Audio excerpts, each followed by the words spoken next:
In the peaceful African village of Umuchukwu, Odion was one of the most skilled hunters anyone had ever known. He was a man of great strength and precision, respected for providing food and protection to his community.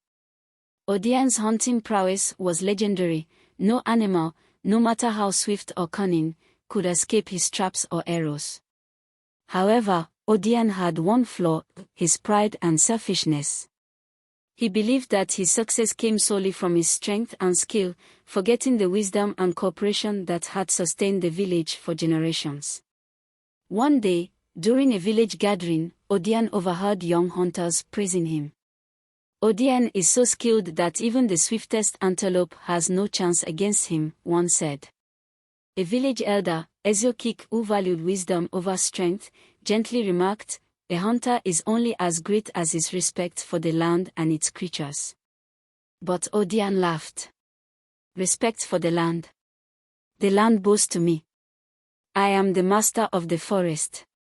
Seeing an opportunity to teach Odion a lesson, CHUK'MA posed a challenge.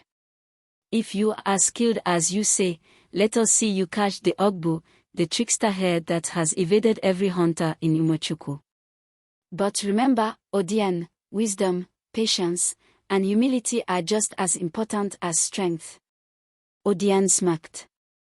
"The hare is no match for me. I will catch it within a week." Odion set out the next morning, confident in his ability. He tracked the Ugbo's footprints, set traps, and waited by the waterholes. But the hare was clever. It outwitted him at every turn.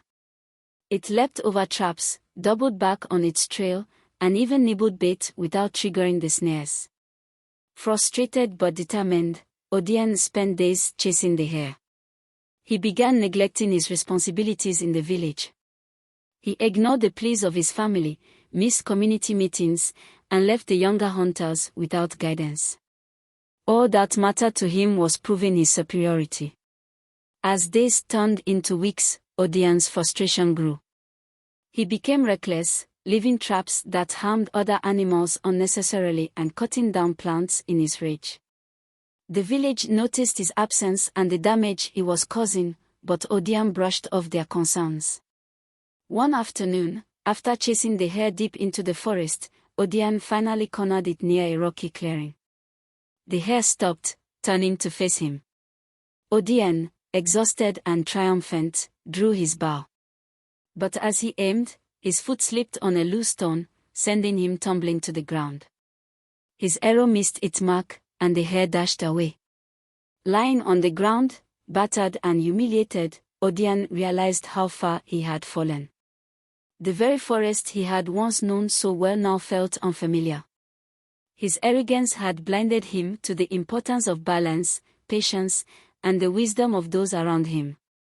As he sat there reflecting, CHUK'MA appeared, having followed Odion to ensure he was safe. The elder helped him up and said, "You see, Odion, the hare was never the real challenge. The challenge was learning to respect what you do not fully understand and to value the contributions of others." Odion returned to the village, humbled.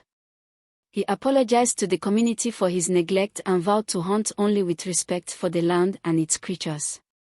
He sought to teach the younger hunters the value of patience and teamwork, admitting that his pride had clouded his judgment.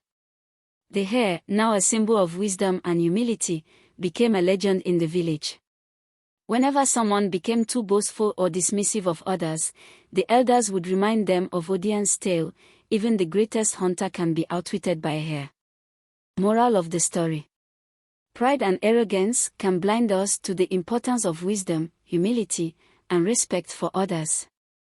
True greatness lies not in conquering but in learning, growing, and living in harmony with the world around us.